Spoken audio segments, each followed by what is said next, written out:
സംസാരിക്കാൻ പ്രിയപ്പെട്ട ഭർത്താവിനൊന്നും സമയമില്ല. അപ്പം സമയം കിട്ടുന്നിടക്കിലേക്ക് ഈ ഫോണും ലൈനും പോയിക്കൊണ്ടിരിക്കും. ഞാൻ പറയുന്ന കാര്യം വളരെ മനസ്സിലാക്കണം. സമയമായ ആളെണീറ്റ് പോകും. സമയോടെ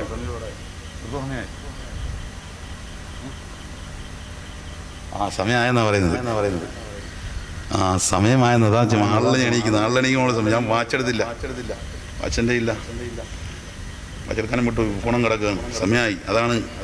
അപ്പൊ ഇപ്പം നടക്കുന്ന എന്താണ്? എന്റെ പ്രിയപ്പെട്ട ഭർത്താക്കന്മാർ, നിങ്ങളുടെ പ്രിയപ്പെട്ട ഭാര്യമാരോട് നിങ്ങൾ അനീതി കാട്ടരുത്. നിങ്ങളുടെ പ്രിയപ്പെട്ട ഭാര്യമാർ അടുക്കൽ വന്ന് ഒരു അരമണിക്കൂർ, ദിവസത്തിന്റെ ഒരു അരമണിക്കൂർ അല്ലെങ്കിൽ ഒരു 15 മിനിറ്റ് എങ്കിലും നിങ്ങളുടെ പ്രിയപ്പെട്ട എന്തുണ്ട് ചക്കരെ, മുത്തേ, തേനെ, പാലേ എന്നൊക്കെ വിളിച്ച് ചോദിക്കണം. അടുത്ത് വന്നിരുന്ന് സംസാരിക്കണം. അങ്ങനെ സംസാരിച്ചില്ലെങ്കിൽ നിങ്ങളുടെ പ്രിയപ്പെട്ട സഹധർമ്മിണിമാർ സംസാരം കിട്ടുന്നിടത്തും ആശ്വാസം കിട്ടുന്ന ഭാഗത്തേക്കും അവർ പോകും. അതുപോലെ പ്രിയപ്പെട്ട സഹോദരിമാരോട് പറയാനുള്ളത്, സഹോദരിമാർ പ്രിയപ്പെട്ട ഭർത്താക്കന്മാരോട് അവരുടെ കാര്യങ്ങൾ ഉണ്ടോ, തിന്നോ. ഈ അടുത്തെൻ്റെ അടുക്കൽ ഒരാൾ പറഞ്ഞു, എനിക്ക് ഒരു രണ്ടാമതൊരു വിവാഹം കഴിക്കാൻ വേണ്ടി ആലോചിക്കുന്നതിന് നമ്പർ വാങ്ങിച്ചു, അതുകൊണ്ട് സംസാരിക്കുകയാണ്. സർളനാണ്, ഞങ്ങൾ സംസാരിച്ചുകൊണ്ടിരിക്കുകയാണ്. ഞങ്ങൾ ഏകദേശമൊക്കെ ഒത്തിട്ടുണ്ട്. ഇത് ഇസ്ലാമാണോ ഉസ്താദേ? ഞാൻ പറഞ്ഞു, നിനക്ക് ഒരു അടിയപ്പം തരേണ്ടത്. മനസ്സിലായില്ലേ? എന്താ അതിന്റെ കാരണം പറഞ്ഞെന്നറിയോ?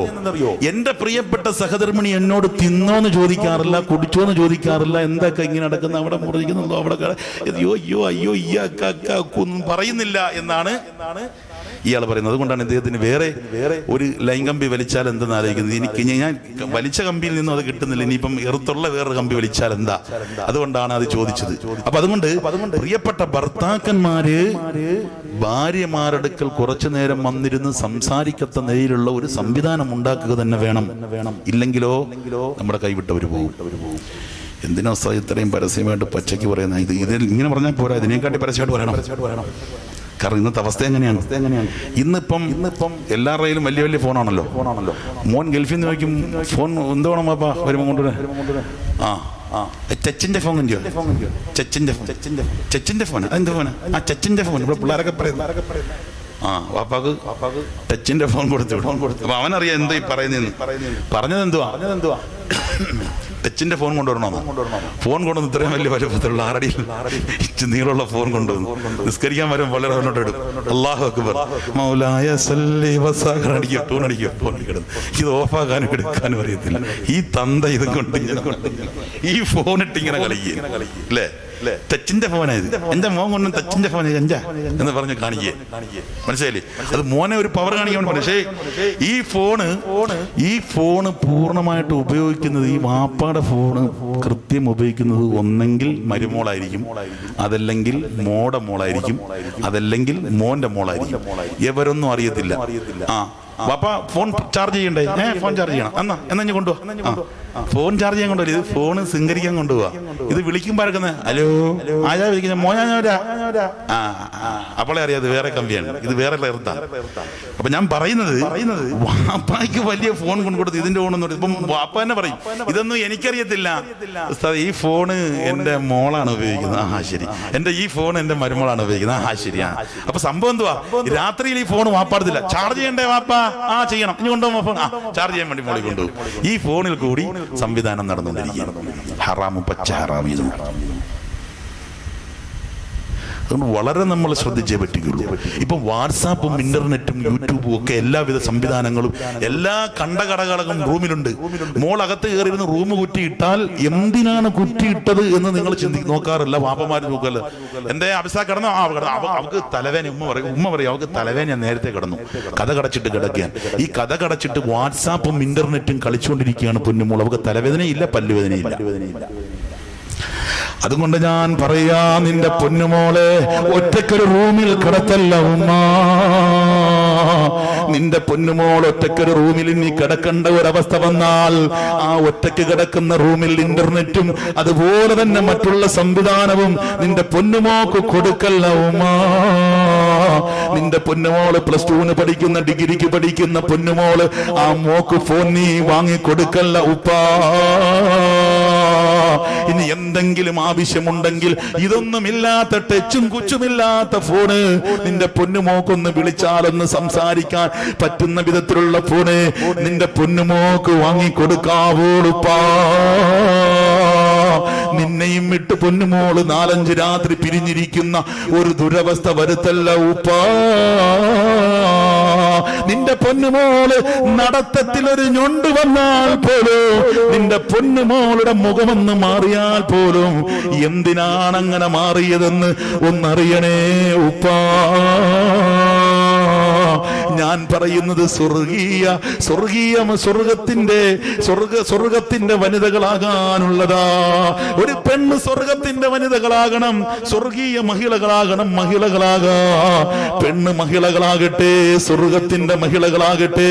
അല്ലാഹുവേ, ക്ലാപ്പനയിലെ ഈ ശബ്ദം കേൾക്കാൻ വന്ന ഉമ്മമാര്, സഹോദരിമാര്, മക്കളുമാര്, ചെറുമക്കളല്ലാ, സ്വർഗത്തിന്റെ മഹിളകളിൽ ഉൾപ്പെടുത്തണേ അല്ലാ. നിന്റെ പൊന്നുമോക്ക് വേണ്ടി എപ്പോഴും നീ ദുആ ചെയ്യണം. നിന്റെ 2 കണ്ണല്ല, 4 കണ്ണല്ല, 10 കണ്ണാണെങ്കിലും അവരുടെ പിറകിൽ ഉണ്ടാകണം ഉമ്മ. അതുകൊണ്ടാ പറയുന്നതറിയോ, എന്ത് പറഞ്ഞാലും ഫാത്തിമാനെയാണ് നമ്മൾ ഉദാഹരണം പറയാതെ. നമ്മുടെ പൊന്നാട മുത്തുനബിയുടെ പൊന്നുമോള് ഫാത്തിമ, +2 പഠിക്കുന്ന, ഡിഗ്രിക്ക് പഠിക്കുന്ന മോളെ. എത്ര വട്ടമാണ് സ്കൂളുകളിലും അതുപോലെ മദ്രസയിലും ഫാത്തിമാന്റെ പേര് പറഞ്ഞിട്ട് എത്ര റാങ്കാണ് വാങ്ങിയത്. എന്നാൽ ആ ഫാത്തിമാനെ ഒരു അന്യപുരുഷൻ ഒരിക്കൽ പോലും തമാശയ്ക്ക് പോലും കണ്ടിട്ടില്ല. +2 പഠിക്കുന്ന ക്ലാപ്പനയിലെ പെങ്ങളെ,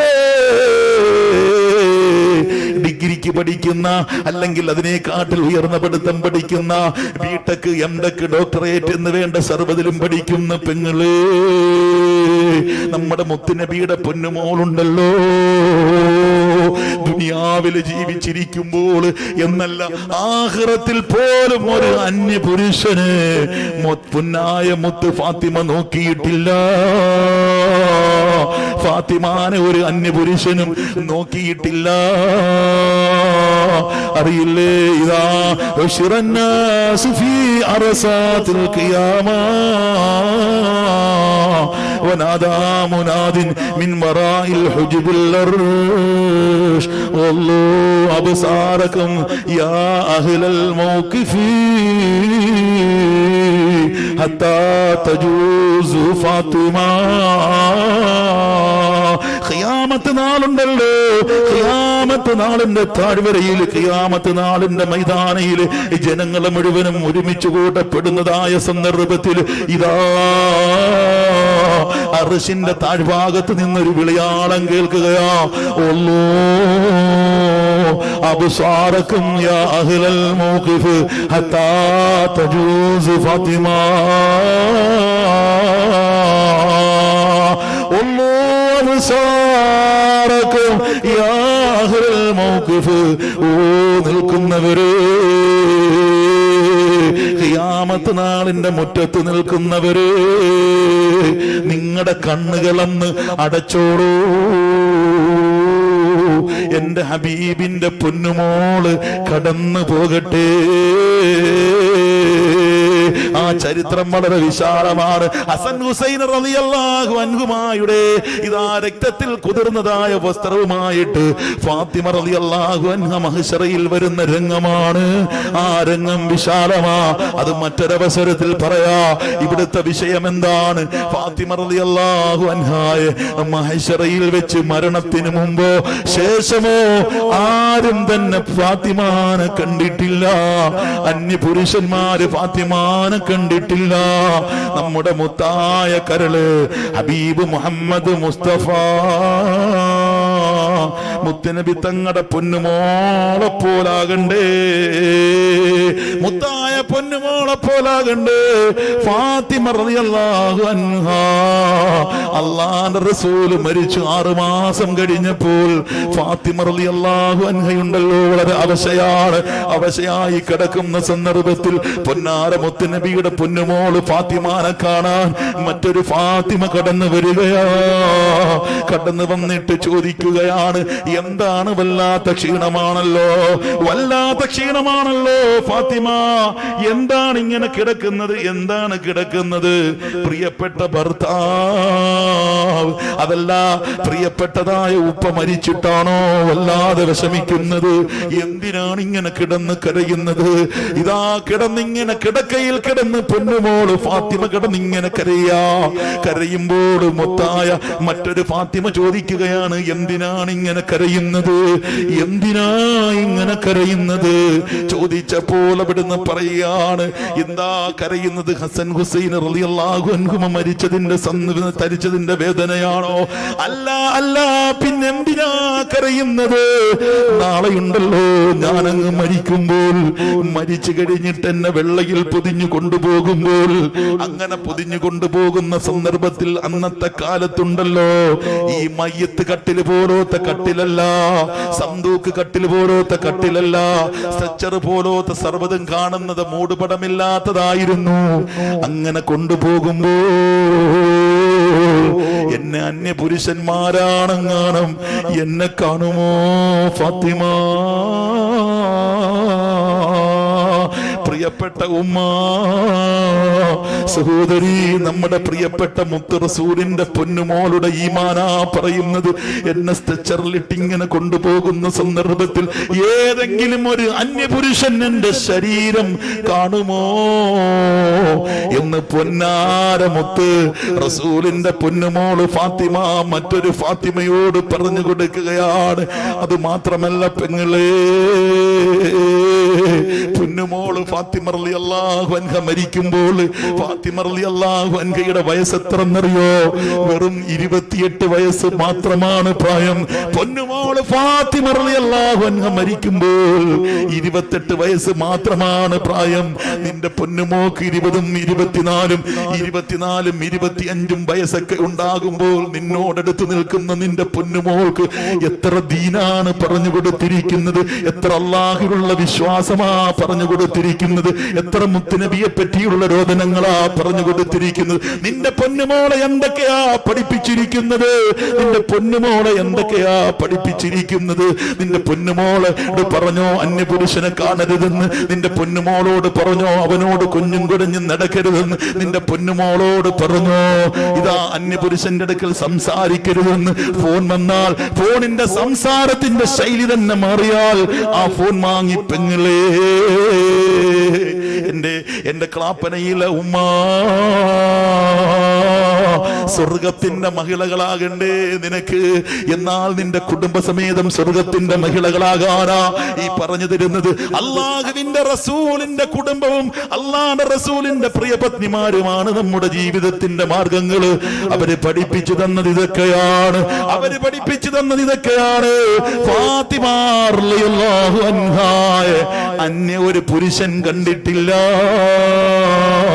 ഫാത്തിമ റളിയല്ലാഹു അൻഹാ അന്യ ഒരു പുരുഷനെയും കണ്ടിട്ടില്ല എന്ന് പറയുമ്പോൾ പെങ്ങളെ ഒരു നിമിഷം ഹൃദയത്തിൽ കൈവച്ചിട്ട് ചിന്തിക്ക്, ഞാൻ ചെയ്തത് എത്ര തെറ്റാണ്. ഇതാ പരിശുദ്ധമാറുന്ന, ഇതാ ഒരു കൊല്ലത്തിന്റെ സർവ്വതും കുണിച്ചിടാൻ പോകുന്ന, ഇതാ ഒരു ദിവസം ന്യൂ ഇയർ വരികയാണ്. സർവരും ഉറക്കപൊടിയാനിരിക്കുന്ന ചെറുപ്പക്കാരാ, ഫാത്തിമ റളിയല്ലാഹു അൻഹയുടെ പ്രിയപ്പെട്ട ഭർത്താവ് അലി റളിയല്ലാഹു അൻഹു ഉണ്ടല്ലോ. ഫാത്തിമ റളിയല്ലാഹു അൻഹ മരിക്കുന്ന സന്ദർഭത്തില് പൂർണ്ണമായിട്ടും നല്ലതുപോലെ ഭക്ഷണം കൊടുക്കാൻ കഴിഞ്ഞിട്ടില്ലാത്ത അലി റളിയല്ലാഹു അൻഹു, ആ അലി റളിയല്ലാഹു അൻഹു ഉണ്ടല്ലോ. ഫാത്തിമ റളിയല്ലാഹു അൻഹയോട് മരണത്തിന്റെ സന്ദർഭത്തിൽ സക്കറാത്തിന്റെ ഹാലിൽ കിടക്കുമ്പോൾ ഫാത്തിമ റളിയല്ലാഹു അൻഹയോട് പറഞ്ഞത് എന്താണ്? നമ്മുടെ ജീവിതത്തിൽ, നമ്മൾ ജീവിച്ചു കൊണ്ടിരുന്ന ജീവിതത്തിൽ നിനക്കൊരുപാട് കഷ്ടതകൾ, നിന്നെ എനിക്ക് പൂർണ്ണമായിട്ട് ആശ്വസിപ്പിക്കാനും സന്തോഷിപ്പിക്കാനും കഴിഞ്ഞിട്ടില്ല. അല്ലാഹുവിന്റെ റസൂലിന്റെ അരികിൽ ചെല്ലുമ്പോൾ എന്നെ പറ്റിയൊന്ന് അപരാധങ്ങൾ, എന്റെ മോശങ്ങള്, എന്നോട് പടച്ചവനെ എന്നോട് ഞാൻ കാണിച്ചതായ മോശങ്ങൾ മുത്ത് റസൂലിനോട് പറയല്ല ഫാത്തിമ. ഫാത്തിമ റളിയല്ലാഹു അൻഹ അപ്പോൾ പറഞ്ഞതെന്തെന്നറിയോ? ഓ അലിയേ, എന്റെ ജീവിതത്തിൽ അങ്ങയെപ്പോലെ നല്ല ഒരു മനുഷ്യനെ കിട്ടിയത് അങ്ങേ ഇഷ്ടമല്ലാത്തത് ആർക്കാണ്? അലിയേ, അങ്ങയെ പോലൊരു മനുഷ്യനെ എനിക്ക് കിട്ടിയതാണ് എന്റെ ഏറ്റവും വലിയ ഒന്ന്. കാരണം എന്താണ്? അള്ളാന്റെ ഹബീബ് പറഞ്ഞല്ലോ, അന മദീനത്തുൽ ഇൽമി വലിയും ബാബുഹാ, അന മദീനത്തുൽ ഇൽമി, അന മദീനത്തുൽ ഇൽമി വലിയും ബാബുഹാ. ഞാൻ ഇൽമിന്റെ പട്ടണമാണെങ്കിൽ അതിന്റെ വാതിൽ അലിയാണെന്ന് ഹബീബി റൂഹി മുഹമ്മദ് മുസ്തഫ. പെണ്ണുങ്ങൾ സ്വർഗത്തിലാണ്. പെണ്ണുങ്ങൾക്ക് സ്വർഗം തന്നെയാണുള്ളത്. പെണ്ണുങ്ങൾക്ക് സ്വർഗമല്ലാതെ മറ്റൊന്നില്ല. പെണ്ണുങ്ങൾക്ക് നരകമില്ല എന്ന് തന്നെ ഞാൻ പറയണേ. അപ്പം സന്തോഷമായല്ലോ. എന്നാ ഇനി പിന്നെ വന്നിരിക്കും. അള്ളാഹു അനുഗ്രഹിക്കുമാറാകട്ടെ, അള്ളാഹു അനുഗ്രഹിക്കുമാറാകട്ടെ, അള്ളാഹു അനുഗ്രഹിക്കുമാറാകട്ടെ. ആമീൻ പറയുന്നതിനും പൈസ വേണോ? വേണ്ടല്ലോ, ഉറക്കെ പറയും. അള്ളാഹു അനുഗ്രഹിക്കുമാറാകട്ടെ, അള്ളാഹു നമ്മുടെ സദസ്സിനെ സ്വീകരിക്കുമാറാകട്ടെ. സംഘാടകർ അൽഹംദുലില്ലാഹ് വളരെ നല്ല യുവാക്കൾ, അവര് വളരെ വലിയ പ്രതീക്ഷയോടുകൂടിയാണ് ഈ സദസ്സിലേക്ക് അവർ വന്നിരിക്കുന്നത്. കാരണം അവർ ഒരു സന്ദർഭത്തിലും ഇല്ലാത്ത ഒരു കാര്യം, അതായത് ഒരു ഈ നാട്ടിലെ ഒരു പാവപ്പെട്ട ഒരു പെണ്ണെ കെട്ടിക്കണം. അതിനുവേണ്ടിയാണ് ഈ സദസ്സ് ഇപ്പോൾ ഒരുമിപ്പിച്ചിരിക്കുന്നത്. ഈ നാട്ടിലൊരു പെണ്ണെ കെട്ടിക്കണം. അള്ളാഹു അനുഗ്രഹിക്കുമാറാകട്ടെ, അള്ളാഹു അനുഗ്രഹിക്കുമാറാകട്ടെ. പടച്ച റബ്ബേ, ഇവരെ നീ ഉന്നതിയിൽ നിന്ന് ഉന്നതിയിലേക്ക് ഉയർത്തണം പടച്ചോനെ. ഇനി നല്ല നല്ല കാര്യങ്ങൾ ചെയ്യാനുള്ള തൗഫീഖ് കൊടുത്ത് അനുഗ്രഹിക്കണം അല്ലാഹ്. ഇത് നല്ല നല്ല നല്ല പ്രഗത്ഭന്മാരായ ഉസ്താദന്മാര് തുടങ്ങിക്കൊടുത്ത സ്വലാത്തുകൾ മഹാനായ കുളപ്പുറം ബീരാൻകുട്ടി ഉസ്താദ്, എന്റെയും ഈ ആയിരക്കണക്കിന് ഉസ്താദ് മന്നാനി ഉസ്താദന്മാരുടെയും അല്ലാത്തവരുടെയൊക്കെ ഉസ്താദായ കുളപ്പുറം ബീരാൻകുട്ടി ഉസ്താദ് കഴിഞ്ഞ കുറച്ച് ദിവസങ്ങൾക്ക് മുമ്പ് മരണപ്പെട്ടു. പടച്ചോനെ, ആ പൊന്നാർ ഉസ്താദിന്റെ കബറിടം നീ സ്വർഗമാക്കണം അല്ലാഹ്, സ്വർഗമാക്കണം പടച്ചോനെ. അല്ലാഹുവേ, ഞങ്ങളെ ഇട്ടെറിഞ്ഞിട്ട് റബ്ബേ ആ ഉസ്താദ് ഞങ്ങളിൽ നിന്നും പിരിഞ്ഞു പോയിരിക്കും. ഞങ്ങൾക്ക് ചെന്ന് ഒരു സങ്കടം പറയാൻ. യഥാർത്ഥത്തിൽ കുളപ്പുറം ബീരാൻകുട്ടി ഉസ്താദ്, ആ ഉസ്താദിനെ പറ്റി പറയുമ്പോൾ ഒരു ഉപ്പയുടെ സ്ഥാനമായിരുന്നു പ്രിയപ്പെട്ട ഉസ്താദുമാർക്ക്. കാരണം ഒരു ഉപ്പയെടുക്കൽ പോയിരുന്ന് വിഷമം പറയുന്നത് പോലെ അത് വളരെ വിശദീകരിച്ച് കേൾക്കുകയും അതിനുള്ളതായ മറുപടികളും അതിനുള്ള സംവിധാനവും പറഞ്ഞു തരുന്ന ഒരു വല്ലാത്ത ഒരു ഉസ്താദായിരുന്നു. അല്ലാഹുവേ, അദ്ദേഹത്തിന്റെ ദർജകൾ നീ ഉയർത്തി കൊടുക്കണം അല്ലാഹ്. സ്വർഗീയ ഭവനമാക്കും പടച്ചവനെ. അല്ലാഹുവേ, സ്വർഗത്തിൽ 100 കൊണ്ട് നിറയ്ക്കണം അല്ലാഹ്. അതുപോലെ ക്ലാപ്പന ഉസ്താദ് ഈ സദസ്സിൽ തന്നെ പ്രസംഗിക്കാൻ തന്നെ പേടിയാണ്. കാരണം ക്ലാപ്പന ഉസ്താദിന്റെ ക്ലാപ്പന അബ്ദുറഹ്മാൻ ഉസ്താദും അതുപോലെ ക്ലാപ്പന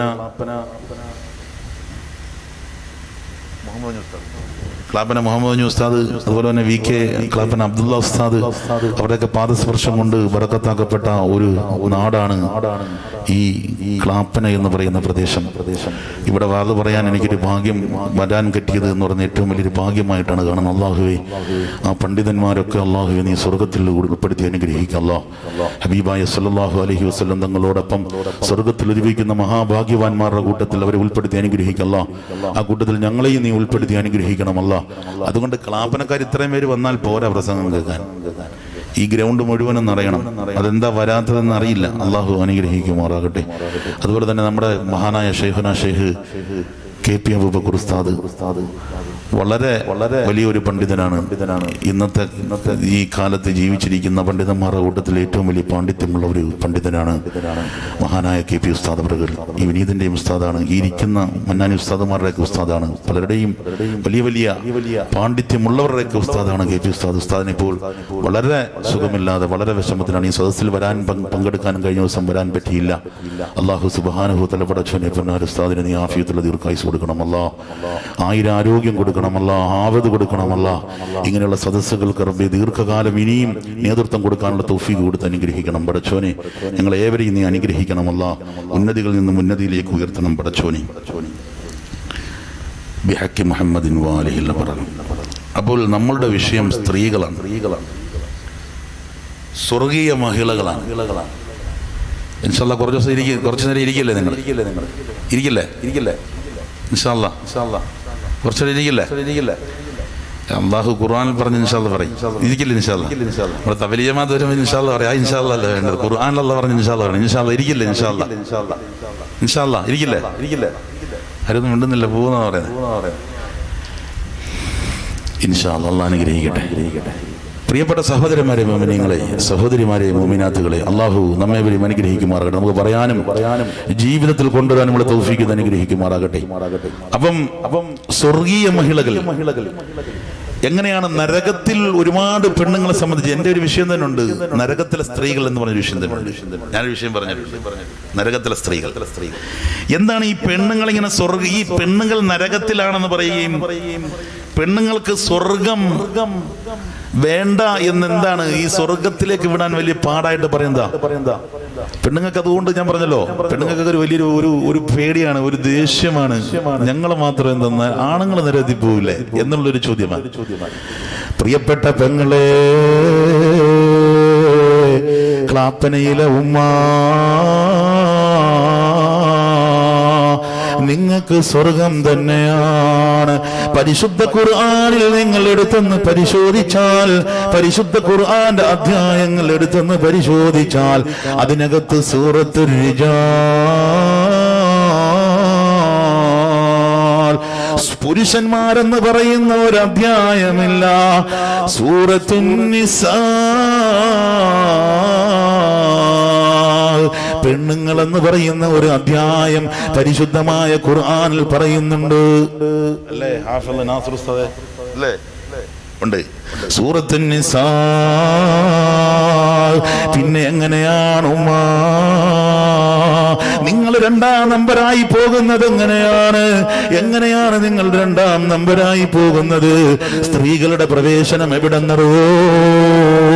നമ്മളുടെയൊക്കെ ഉമ്മയായ സയ്യിദത്തുനാ ഉമ്മുനാ ഹവ്വാ റളിയല്ലാഹു അൻഹ അല്ലാഹു പടച്ചത് സ്വർഗ്ഗത്തിലാണ്.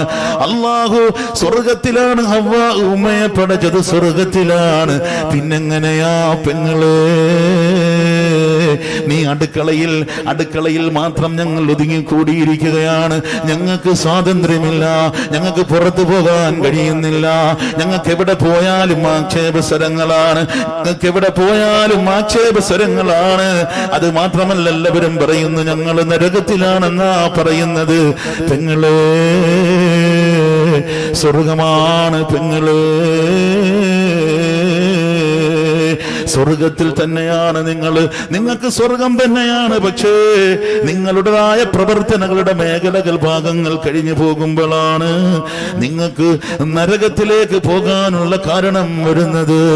അല്ലാഹുവിന്റെ റസൂൽ പെണ്ണിനെ പറ്റി പറഞ്ഞതെന്താ? അദ്ദുനിയാ മതാ വകുല്ലു മതാഇദ് ദുനിയാ അൽമറഅതു സാലിഹാ. അല്ലാഹുവിന്റെ റസൂൽ പറഞ്ഞില്ലേ, ഈ ദുനിയാവിലെ സർവ്വ വസ്തുക്കളും വിഭവങ്ങളാണ്. എന്നാൽ ഈ ദുനിയാവിലെ വിഭവങ്ങൾ വെച്ച് ഏറ്റവും വലിയ വിഭവം അൽമറഅതു സാലിഹാ, പതിവ്രതകളായ പെണ്ണാണ് എന്ന് ഹബീബി വറൂഹി മുഹമ്മദ് മുസ്തഫ.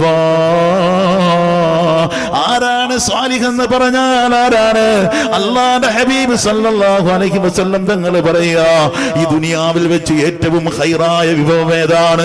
അത് പതിവ്രതകളായ പെണ്ണാണ്. സ്വാലിഹ് എന്ന് പറഞ്ഞാൽ ആരാണ്? ആ മനുഷ്യൻ സ്വാലിഹാണ്. ഒരാളെ പറ്റി നമ്മൾ പറയുമ്പോൾ ആ മനുഷ്യൻ സ്വാലിഹാണെന്ന് നമ്മൾ പറയാറുണ്ട്. എന്തേ അതിന്റെ കാരണം? ആരാണ് സ്വാലിഹ് എന്ന് പറഞ്ഞാൽ? അസ്വാലിഹു മൻ അദ്ദ ഹുഖൂഖല്ലാഹ് വഹുഖൂഖൽ ഇബാദ്. അല്ലാഹുവിന്റെ ബാധ്യതകൾ വീടിയവരാണ് പെങ്ങളെ. ക്ലാപ്പനയിലെ ചെറുപ്പക്കാരി, നീ സ്വാലിഹത്തായ പെണ്ണാകണമെങ്കിൽ, നീ പതിവ്രതയായ പെണ്ണാകണമെങ്കിൽ ഈ ലോകത്തിലെ ഏറ്റവും വലിയ വിഭവം നീയാണെന്ന് അല്ലാഹുവിന്റെ ഹബീബ് മുഹമ്മദ് മുസ്തഫ സല്ലല്ലാഹു അലൈഹി വസല്ലം തങ്ങൾ പറഞ്ഞത് എന്താണ്? ആരാണ് സാലിഹ്? മൻ അദ്ദ ഹുഖൂഖല്ലാഹ്. അല്ലാഹുവിന്റെ ബാധ്യതകൾ വീടിയതാണ്. അല്ലാഹുവിന്റെ ബാധ്യതകൾ വീടിയവരാ പെങ്ങളെ. നിന്റെ എന്റെ നിസ്കാരം കൃത്യസമയത്ത് നമസ്കരിക്കുന്നുണ്ടോ? അല്ലാഹു റബ്ബുൽ ഇസ്സത്തായ തമ്പുരാൻ എന്റെ പെങ്ങളെ ചോദിക്കുകയാണ്, ക്ലാപ്പന പെങ്ങളോട് ചോദിക്കുകയാണ്, ഇന്ന് സുബഹിന് നീ ഉണർന്നപ്പോ എത്ര വട്ടമാണ് അല്ലാഹനെ സ്തുതിച്ചത് പെങ്ങളെ? ഇന്ന് സുബഹി മുതൽ ഈ സമയം വരെ എത്ര വട്ടമാണ് അല്ലാഹനെ സ്തുതിച്ചത്? ഒരു മനുഷ്യൻ ഉണർന്നെണീക്കുമ്പോ അൽഹംദുലില്ലാഹ് ഇല്ലദീ അഹ്യാനാ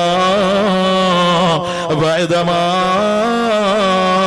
അമാതനാ വഇലൈഹിൻ നുശൂർ. പ്രഭാതത്തിൽ ഒരാൾ എണീക്കുമ്പോ അല്ലാഹ്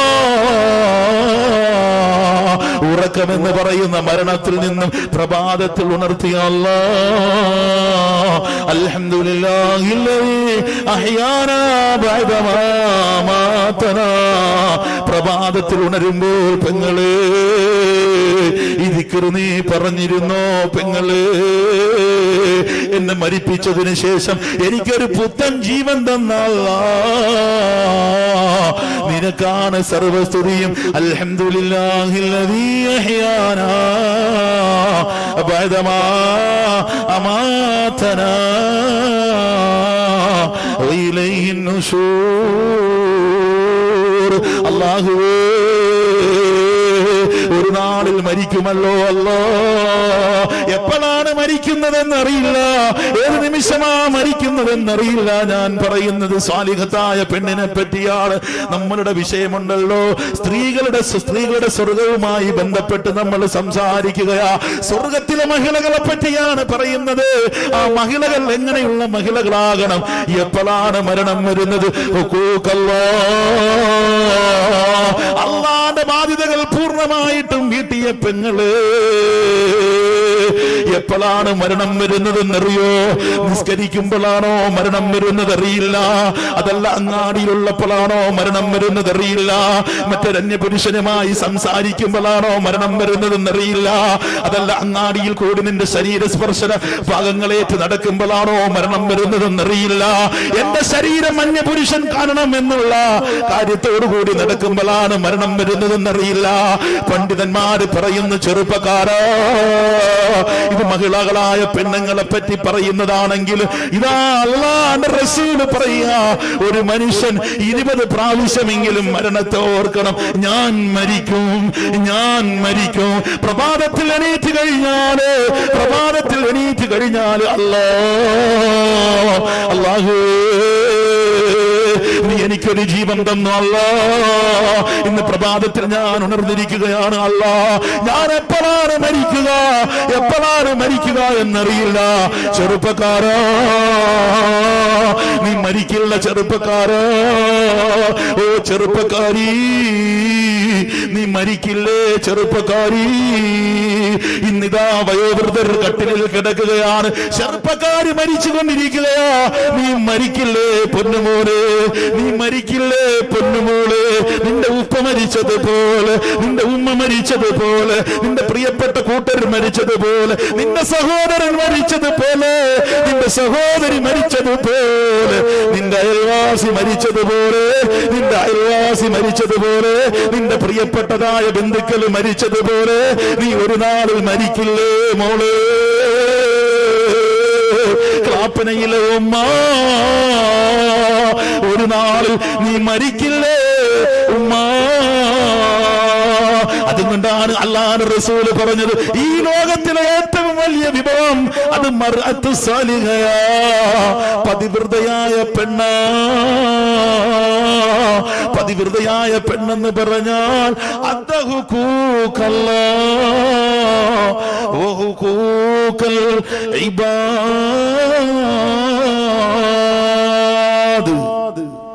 അള്ളാഹുവിന്റെ ബാധ്യതകൾ വിടണം. ഇത് അള്ളാഹിന്റെ ബാധ്യതകളെ പറ്റിയപ്പോൾ ഞാൻ പറഞ്ഞേ. രാവിലെ എണീറ്റ് കഴിഞ്ഞാൽ എത്ര പേര്, ഞാൻ സഹോദരിമാരോട് ചോദിക്കുകയാണെന്ന്, എത്ര പേരാണ് ഈ നിമിഷം വരെ ഈ പാതിരാത്രിയിലേക്ക് അടുക്കുന്ന ഈ സമയം വരെ എത്ര പേരാണ് അല്ലാ എന്ന് വിളിച്ചവർ? എത്ര പേരാണ് അള്ളാനെ ഓർത്തത്? അവിടെയാണ് സ്വാലിഹത്തായ അള്ളാഹുവിന്റെ റസൂൽ സ്വല്ലല്ലാഹു അലൈഹി വസല്ലം തങ്ങൾ പറഞ്ഞ സ്വാലിഹത്തായ പെണ്ണ് വരുന്നത് എവിടെയാണ്? സ്വാലിഹത്തായ പെണ്ണ്, പതിവ്രതയായ പെണ്ണാകണത് എവിടെയാണ്? അത് മൻ അദ്ദ ഹുഖൂഖല്ലാ, അള്ളാഹുവിന്റെ ബാധ്യതകൾ പൂർണ്ണമായിട്ടും വീടിയവരാണ്. അപ്പൊ നിസ്കാരമില്ലാത്ത പെണ്ണ് പതിവ്രതയായ പെണ്ണല്ല. അള്ളാനെ ഓർക്കാത്ത പെണ്ണ് പതിവ്രതയായ പെണ്ണല്ല. അള്ളാനെ ഓർക്കാത്ത പെണ്ണ് പതിവ്രതയായ പെണ്ണല്ല. അള്ളാനെ സദാ ഓർക്കുന്ന പെണ്ണ് പതിവ്രതയായ പെണ്ണാണ്. ഇബാദത്തുള്ള പെണ്ണ് പതിവ്രതയായ പെണ്ണാണ്. മാത്രമല്ല അല്ലാഹുവിന്റെ റസൂൽ വീണ്ടും പറയാണ്, മഹാരഥന്മാര് പഠിപ്പിക്കുകയാണ്, വഹുഖൂഖൽ ഇബാദ്, അള്ളാന്റെ ബാധ്യതകൾ മാത്രം വീടിയാൽ പോരാ. അള്ളാന്റെ ബാധ്യതകൾ മാത്രം വീടിയാൽ പോരാ. സമുദായവുമായിട്ടുള്ള ബാധ്യതകൾ വീടണം. അടിമകളുമായിട്ടുള്ള ബാധ്യത വീടണം. അടിമകളുമായുള്ള ബാധ്യത വീടണം. എന്റെ ചെറുപ്പക്കാരാ, എത്ര കാരുണ്യത്തിന്റെ പ്രവർത്തനമാ നീ ചെയ്യുന്നത്? നീ എന്താണ് കാണിക്കുന്നത്? ഇന്ന് നാട് മുഴുവനും ഇന്നാ പ്രസിദ്ധമായി കൊണ്ടിരിക്കുന്നത് ഇതാ മരിച്ച പെട്ടിയിൽ പുയ്യാപ്പള വരുന്ന രംഗമല്ലേ. പുയ്യാപ്പള മരിച്ചു വരുന്ന പെട്ടിയിലേക്ക് വരുന്ന രംഗമായിട്ട് ചെറുപ്പക്കൂട്ടം മുസ്ലിം കൂട്ടങ്ങൾ മാറുമ്പോൾ, ചെറുപ്പക്കാരാ, നീ എത്ര കാരുണ്യ പ്രവർത്തനമാ നീ ചെയ്തത്? ഇന്ന് നീ റോഡിൽ കൂടി നടന്നു പോയപ്പോൾ ഒരാൾക്ക് വിഷമം പറ്റി, നീ ഒന്ന് തടവി സലാമത്താക്കിയോ? ഒരാൾ റോഡിൽ നിന്നപ്പോൾ നീ ഇങ്ങനെ വണ്ടിയിൽ വന്നപ്പോൾ കൈ കാണിച്ചു നീ ഒന്ന് നിർത്തിയോ?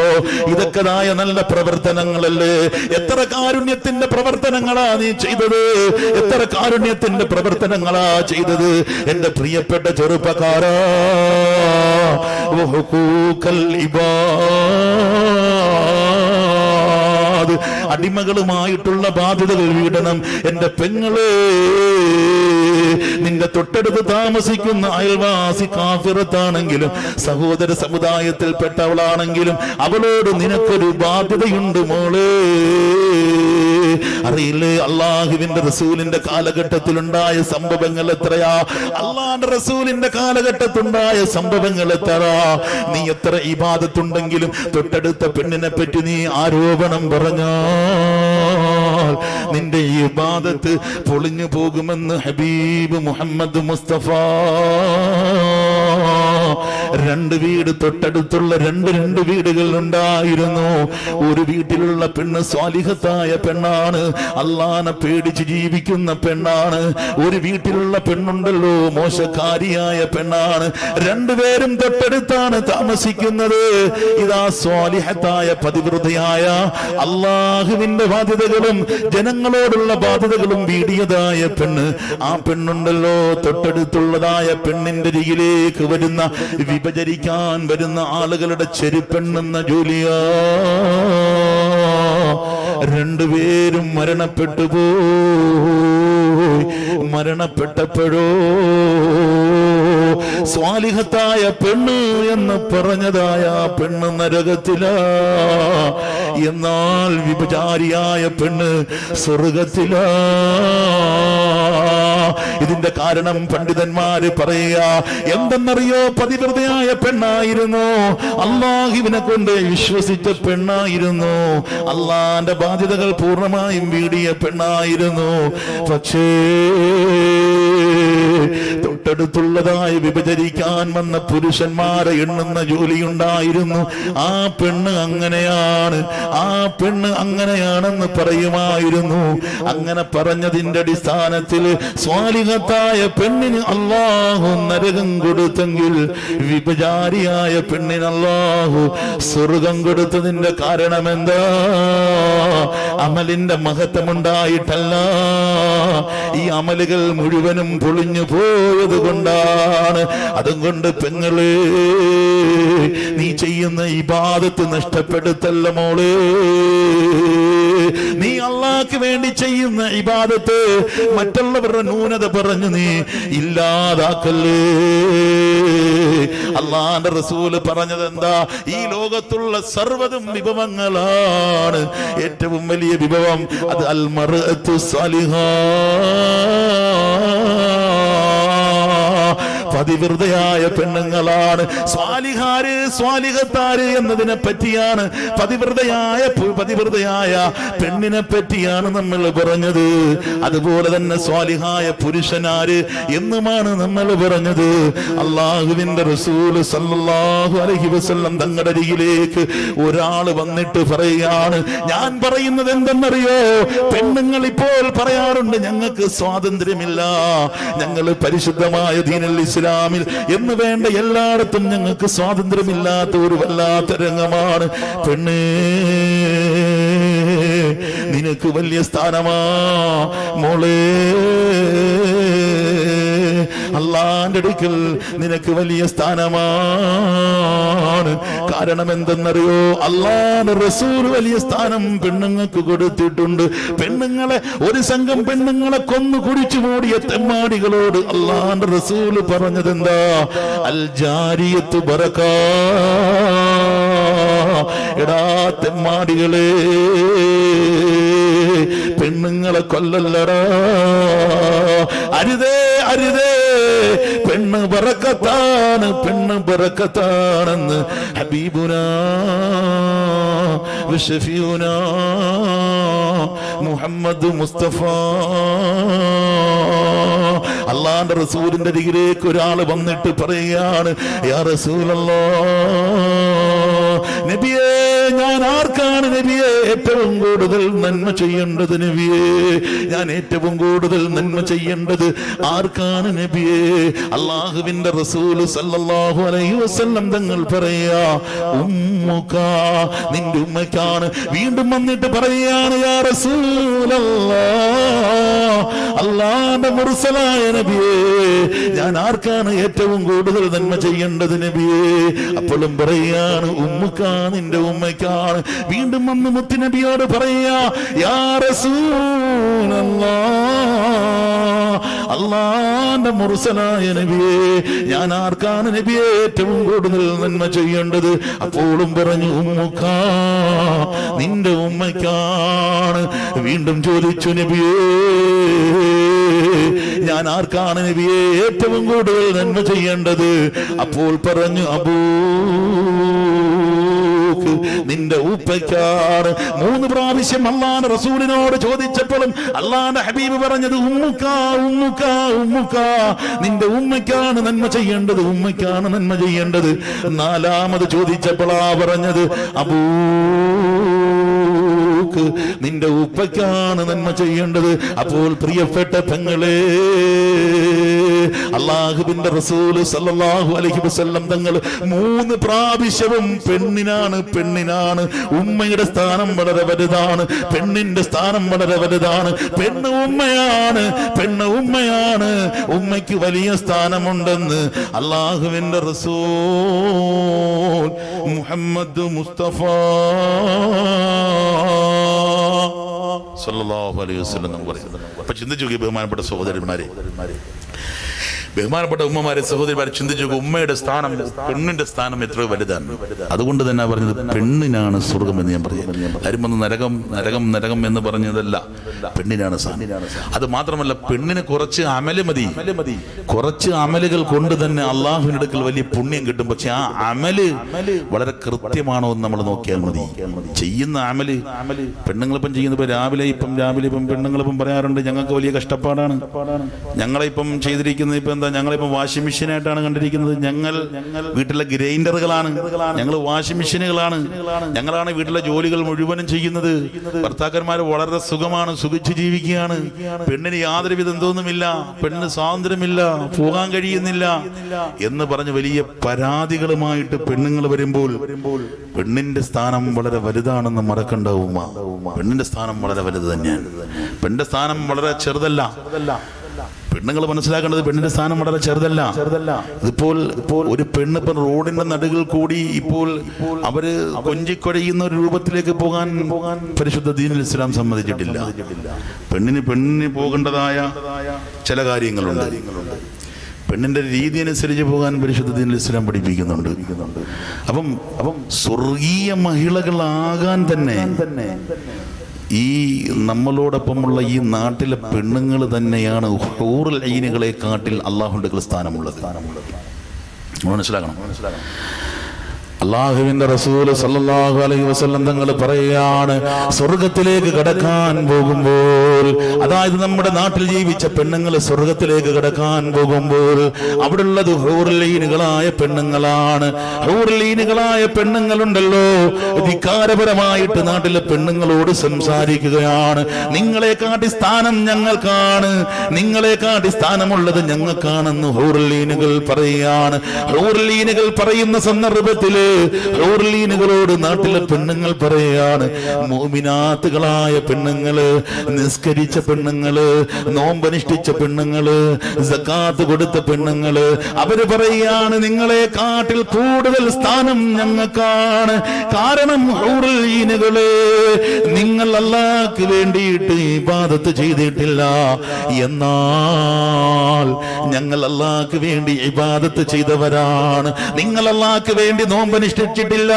നാട്ടിലെ മുഅ്മിനത്തുകളായ പെണ്ണുങ്ങൾ ഹൂറുൽ ഐനുകളായ പെണ്ണുങ്ങളോട് പറയുന്നതാണ്, നിങ്ങൾ അല്ലാഹ്ക്ക് വേണ്ടി നോമ്പനുഷ്ഠിച്ചിട്ടില്ല, പക്ഷേ ഞങ്ങൾ അല്ലാഹ്ക്ക് വേണ്ടി നോമ്പനുഷ്ഠിച്ചവരാണ്, ഞങ്ങൾ അല്ലാഹ്ക്ക് വേണ്ടി നോമ്പനുഷ്ഠിച്ചവരാണ്. ഞങ്ങൾ പ്രഭാതം മുതൽ പ്രദോഷം വരെ പട്ടിണിയിൽ ഇരുന്നവരാണ്, ഞങ്ങൾ പ്രഭാതം മുതൽ പ്രദോഷം വരെ പാനീയം ഉപേക്ഷിച്ചവരാണ്, ഞങ്ങൾ പ്രഭാതം മുതൽ പ്രദോഷം വരെ അല്ലാഹ്ക്ക് വേണ്ടി പടച്ച റബ്ബിനെ ഓർത്തിട്ട് ഞങ്ങൾ ക്ഷമിച്ച് സഹിച്ചു ഇരുന്നവരാണ്. അതുകൊണ്ട് ഹൂറുൽ ഐനുകളെ, നിങ്ങൾ നോമ്പനുഷ്ഠിച്ചവരല്ല. വീണ്ടും പറയുന്നു, ഞങ്ങളാണ് സ്ഥാനം കൂടുതൽ. വീണ്ടും പെണ്ണുങ്ങൾ പറയാണ്, മുഅ്മിനത്തുകളായ പെണ്ണുങ്ങൾ പറയാ, ഞങ്ങൾക്കാണ് സ്ഥാനം കൂടുതൽ. കാരണം എന്തെന്നറിയോ?